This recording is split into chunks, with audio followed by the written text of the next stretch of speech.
Hi viewers, welcome back അർച്ചന world. ഞാൻ വന്നിരിക്കുന്നത് നിങ്ങളുടെ പേഴ്സൻ്റെ മെസ്സേജ് എന്താണ് നിങ്ങൾക്കായിട്ടുള്ളത് എന്ന് നോക്കാനാണ്. അപ്പോൾ നമുക്ക് റീഡിങ് സ്റ്റാർട്ട് ചെയ്യാം.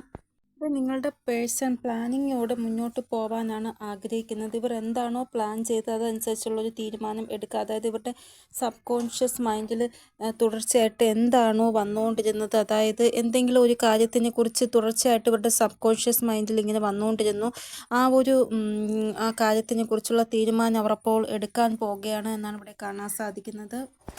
കൂടാതെ ഇന്നത്തെ ദിവസം ഇവരുടെ മനസ്സിൽ എന്താണോ ഉള്ളത് ഇത് ഇവരുടെ മനസ്സിൽ തന്നെ ഉണ്ടായിരുന്നു. അത് ആരോടും തുറന്ന് പറഞ്ഞിട്ടില്ല. ചിലപ്പോൾ നിങ്ങളുടെ പേഴ്സണ് നിങ്ങളോട് ഇഷ്ടമുണ്ടായിരിക്കാം, നിങ്ങൾ തമ്മിൽ ഫ്രണ്ട്സ് മാത്രമായിരിക്കും. പക്ഷേ നിങ്ങൾക്കും അറിയാം ഇവർക്ക് നിങ്ങളെ ഇഷ്ടമാണ്. പക്ഷേ ഇവർ ഇതുവരെയും നിങ്ങളോട് മനസ്സിലെ കാര്യം തുറന്ന് പറഞ്ഞിട്ടുണ്ടാവത്തില്ല. അങ്ങനെയുള്ള സിറ്റുവേഷൻ ഇല്ല എങ്കിൽ വീട്ടുകാരോട് നിങ്ങളെക്കുറിച്ചുള്ള കാര്യങ്ങൾ ഇവർ പറഞ്ഞിട്ടില്ലായിരിക്കാം. അപ്പോൾ എന്താണ് ഇവരുടെ മനസ്സിലുള്ള ആ ഒരു കാര്യം തുറന്ന് പറയുന്നതായിട്ടുള്ള ആ ഒരു എനർജി ഇവിടെ കാണാൻ സാധിക്കുന്നു.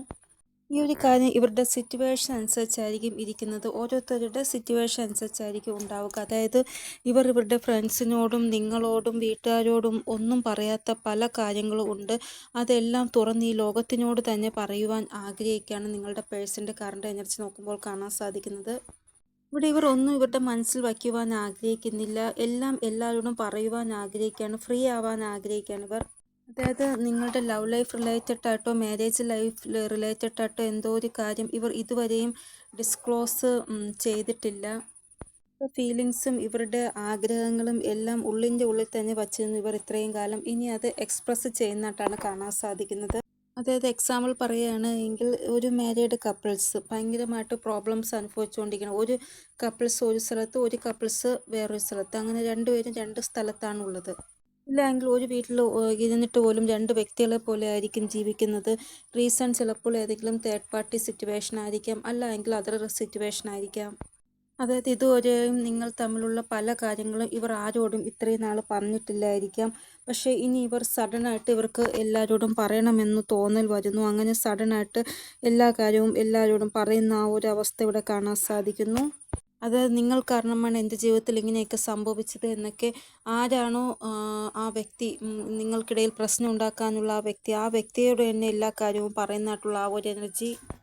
ഇതുകൂടാതെ നിങ്ങൾ വീട്ടിൽ നിങ്ങളുടെ സ്നേഹം ഇതുവരെയും പറഞ്ഞിട്ടില്ല. ഫാമിലി നിങ്ങൾക്ക് വേണ്ടി വേറെ അലയൻസ് നോക്കുകയാണ്. അപ്പോൾ അങ്ങനെയുള്ള സമയത്ത് നിങ്ങൾ സ്നേഹിക്കുന്ന ആ ഒരു വ്യക്തിയുടെ കാര്യം വീട്ടിൽ അവതരിപ്പിക്കുന്ന ആ ഒരു എനർജി ഇവിടെ കാണാൻ സാധിക്കുന്നു. അതായത് ഇവരുടെ ആ ഒരു എനർജി എന്തെന്ന് വെച്ചാൽ ഇവരുടെ ലൈഫിൽ എന്താണോ നടന്നുകൊണ്ടിരിക്കുന്നത് അതൊക്കെ ഹൈഡായൊക്കെയാണ് ഇവർ വച്ചിരുന്നത് എങ്കിൽ അതെല്ലാം തുറന്ന് കാണിക്കാനുള്ള ആ ഒരു എനർജിയാണ് എല്ലാവരോടും. അതായത് എൻ്റെ ജീവിതത്തിൽ ഓൾറെഡി ഒരു വ്യക്തിയുണ്ട്, ഞാൻ അവരുടെ കൂടെ മാത്രമേ ജീവിതം മുന്നോട്ട് നയിക്കുകയുള്ളൂ, എനിക്കതുകൊണ്ട് വേറെ അലയൻസ് ഒന്നും നോക്കണ്ട എന്ന് ഫാമിലിയോട് പറയുന്നതായിട്ട്, അല്ല എങ്കിൽ ഇവരുടെ എന്താണോ പ്രശ്നം ഇവർ നേരിടുന്നത് അത് ഇവരുടെ പേഴ്സണോട് പറയുന്നതായിട്ട്, അങ്ങനെ ഉള്ളിലുള്ള എല്ലാം തുറന്ന് പറയുന്നതായിട്ടുള്ള ആ ഒരു എനർജി. ഒന്നുകിൽ നിങ്ങൾ കാരണമാണ് എനിക്ക് എൻ്റെ ജീവിതത്തിൽ മുന്നോട്ട് പോകാൻ പറ്റാത്തത്. നിങ്ങളോട് എന്തെങ്കിലും ഒരു ദേഷ്യം ഇവർ വച്ചു നിന്നിട്ടുണ്ട് എങ്കിൽ ആ ഒരു ദേഷ്യവും വിഷമവും എല്ലാം നിങ്ങളോട് തുറന്ന് പറയുന്നിട്ടുള്ള ആ ഒരു എനർജി. അതായത് നിങ്ങൾക്ക് വിഷമമാകുമെന്നും പറഞ്ഞ് പല കാര്യങ്ങളും ഇവർ നിങ്ങളോട് പറയാതെ മാറ്റി വെച്ചിരുന്നു, ഹൈഡാക്കി വെച്ചിരുന്നു. അങ്ങനെയുള്ള സിറ്റുവേഷനിൽ ഇന്നത്തെ ദിവസം അതെല്ലാം തുറന്ന് പറയുന്നതായിട്ടുള്ള ആ ഒരു എനർജി ഇവിടെ കാണാൻ സാധിക്കുന്നു. ചില ആൾക്കാർ വളരെ സ്നേഹത്തിൽ ഭയങ്കരമായിട്ട് ദേഷ്യപ്പെടും, ചില ആൾക്കാർ വളരെ ദേഷ്യത്തിൽ തന്നെ ദേഷ്യപ്പെടും. ഇവിടെ എന്തായാലും ഇവരുടെ ഉള്ളിലുള്ള എല്ലാ കാര്യങ്ങളും പുറത്ത് വരുന്നതായിട്ടാണ് കാണാൻ സാധിക്കുന്നത്. എന്തൊക്കെ കാര്യങ്ങളാണ് ഇവർ ഹൈഡാക്കി വെച്ചത് അതെല്ലാം പുറത്ത് വരും. അത് ചിലപ്പോൾ സ്നേഹത്തിലായിരിക്കാം, അല്ല എങ്കിൽ ദേഷ്യത്തിലായിരിക്കാം. ഇവിടെ കുറേ നാളായിട്ട് ഇവർ സഫറിങ് അനുഭവിച്ചുകൊണ്ടിരിക്കുകയായിരുന്നു. ആ ഒരു സഫറിങ് എല്ലാം തീർക്കണം ഇന്നുകൊണ്ട് തന്നെ. അങ്ങനെയുള്ള ആ ഒരു എനർജിയിലാണ് ഇവർ. നെക്സ്റ്റ് എനർജി എന്ന് പറയുന്നത് ഇവരുടെ ഉള്ളിൽ ഒത്തിരി ഫിയർ ഉണ്ട്. ഫിയർ കാരണം ഇവർ നിങ്ങളെ നഷ്ടപ്പെട്ടു പോകുമോ എന്നുള്ള പേടിയുണ്ട്. കാരണം എല്ലാ സൈഡിൽ നിന്ന് ഇവർക്ക് റിജക്ഷനാണ് കിട്ടുന്നത്. ഇനി നിങ്ങളുടെ ഭാഗത്തുനിന്നും കൂടെ ഒരു റിജക്ഷൻ കിട്ടിയാൽ പിന്നെ ഇവർക്ക് സഹിക്കാനാവത്തില്ല, അത്രമാത്രം വിഷമമാണ്.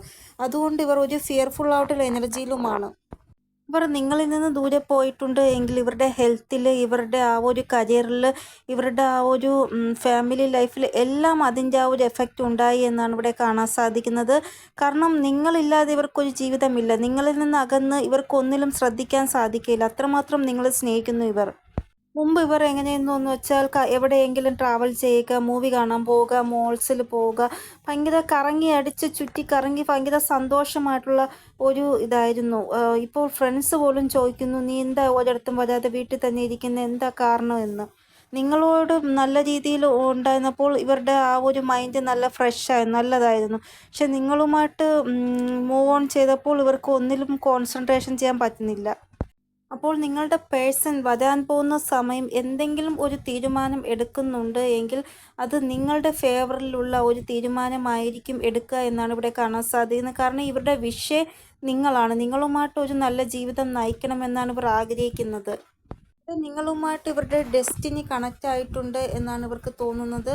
നിങ്ങളുടെ കൂടെ മാത്രം ജീവിക്കാനാണ് ഇവർ ആഗ്രഹിക്കുന്നത്. വേറെ ആരുടെ കൂടെയും ജീവിക്കാൻ ഇവർ ആഗ്രഹിക്കുന്നില്ല. അപ്പോൾ ഇതാണ് ഇവരുടെ കറണ്ട് എനർജി. ഇതിൽ ഏത് എനർജിയാണ് നിങ്ങൾക്ക് റെസൊനേറ്റ് ആയത് അത് എടുക്കുക. ഇനി ഇവരുടെ മെസ്സേജ് എന്താണെന്ന് നോക്കാം. ഫസ്റ്റ് മെസ്സേജ്, നിങ്ങൾ ഇവരിൽ വിശ്വാസം വയ്ക്കുന്നില്ല. ആ ഒരു കാര്യമാണ് ഇവർക്ക് ഭയങ്കരമായിട്ട് വിഷമം ഉണ്ടാകുന്നത്. അതുകൊണ്ട് നിങ്ങൾ ഇവരിൽ വിശ്വസിക്കണമെന്നാണ് ഇവർ പറയുന്നത്. എനിക്കറിയാം ഇവരെ വിശ്വസിക്കുന്ന രീതിയിലുള്ള ഒരു കാര്യം ഇവർ ചെയ്തിട്ടുണ്ടാവത്തില്ല. അത് കാരണം നിങ്ങളുടെ ആ ഒരു വിശ്വാസം മാറിയിട്ടുണ്ട്. പക്ഷേ ഇപ്പോൾ ഇവർ പറയുന്നത് നിങ്ങളെ ഇവരെ വിശ്വസിക്കണമെന്നാണ്. നെക്സ്റ്റ് മെസ്സേജ്, ഇവർക്ക് ഇവരുടെ ചുറ്റിലുമുള്ള ദൈവിക ശക്തികളോ അല്ല എങ്കിൽ യൂണിവേഴ്സിൻ്റെ ആ ഒരു പവറോ ഏഞ്ചൽസോ എന്തോ ഇവരുടെ ഉള്ളിൽ നിന്ന് പറഞ്ഞുകൊണ്ടിരിക്കുകയാണ്, നിങ്ങൾ ഒരു ഹാർമോണിയസ് ആയിട്ടുള്ള റീയൂണിയൻ ക്രിയേറ്റ് ആക്കൂ എന്ന്. അതായത് നിങ്ങൾ തമ്മിലുള്ള ആ ഒരു യൂണിയൻ ക്രിയേറ്റ് ആക്കാൻ വേണ്ടി ഇവരുടെ ഉള്ളിൽ നിന്ന് ആരോ ഇങ്ങനെ പറഞ്ഞുകൊണ്ടിരിക്കുകയാണ്. അതായത് എന്ത് കാര്യമാണോ മോശമായത് അത് നിങ്ങൾ വിചാരിച്ചാൽ മാത്രമേ നേരെയാക്കുവാൻ സാധിക്കുകയുള്ളൂ എന്ന് ഇവരുടെ ഉള്ളിൽ നിന്ന് ആരോ പറഞ്ഞുകൊണ്ടിരിക്കുകയാണ്. ഇവിടെ തീരുമാനം ഇവരുടേതാണ്. അതായത് ശരിയായ ഒരു ദിശയിലേക്ക് പോകുക എന്നുള്ള തീരുമാനം ഇവരാണ് എടുക്കേണ്ടത്. വീണ്ടും തെറ്റിലേക്കാണ് പോകുന്നത് എങ്കിൽ പിന്നെ തെറ്റായിരിക്കും സംഭവിക്കുക. അല്ലാതെ ശരിയായ ഒരു തീരുമാനം എടുത്ത് ശരിയായ ദിശയിലേക്ക് പോകേണ്ടത് ഇവരുടെ ഒരു ചോയ്സാണ്. ഇവിടെ ഇവർക്ക് സത്യം അറിയാം. ഇവരുടെ ലൈഫിൽ ഇവർ എവിടെയൊക്കെയാണ് തെറ്റ് ചെയ്തത് എന്ന് ഇവർക്കറിയാം. അപ്പോൾ അത് ശരിയാക്കാനുള്ളത് ഇവരുടെ ചുമതലയാണ്. ഇപ്പോൾ ഇവർക്ക് അതിനുള്ള ആ ഒരു നോളജും ആ ഒരു പവറും എല്ലാം ഉണ്ട്. അപ്പോൾ ഇവർക്ക് ഇവരുടെ ഇഷ്ടത്തിന് വേണമെങ്കിൽ ഇവരുടെ ലൈഫിൽ ഒരു പുതിയ തുടക്കം കുറിക്കാവുന്നതേ ഉള്ളൂ. ഈ ഒരു എനർജി നിങ്ങൾക്ക് എപ്പോഴാണ് റെസൊനേറ്റ് ആകുന്നത് എന്ന് നോക്കുമ്പോൾ കാണാൻ സാധിക്കുന്നത് 8 നമ്പറാണ് ഇമ്പോർട്ടൻ്റ് ആയിട്ട് വന്നിരിക്കുന്നത്. 8 തൊട്ട് 26 അവേഴ്സിനുള്ളിൽ നിങ്ങൾക്ക് ഈ ഒരു എനർജി റെസൊനേറ്റ് ആകുന്നതാണ്. അതായത് ആ ഒരു സമയം, ഞാൻ പറഞ്ഞ ആ ഒരു സമയം നിങ്ങളുടെ പേഴ്സൻ്റെ എനർജി ഇതായിരിക്കും. അപ്പോൾ നിങ്ങൾ എല്ലാവരും മാനിഫെസ്റ്റേഷൻ ചെയ്തു എന്ന് വിചാരിക്കുന്നു. 11:11 ആയപ്പോൾ ഇനി രാത്രി 11:11 ആകുമ്പോൾ നിങ്ങൾ ചെയ്യുക. രാവിലെ ചെയ്യാൻ പറ്റാത്തവർ രാത്രി ചെയ്യുക. ഏതെങ്കിലും ഒരു ടെക്നിക്ക് നിങ്ങൾ യൂസ് ചെയ്യുക. അത്രമാത്രം എഫക്റ്റീവായിട്ടുള്ള ദിവസമാണിത്. അതുകൊണ്ടാണ് ഞാൻ പ്രത്യേകം പറയുന്നത്. ഇനി ഒരു പുതിയ റീഡിങ്ങുമായി വരുന്നത് വരെ എല്ലാവർക്കും ബൈ. ഓം നമഃ ശിവായ. Thank you so much.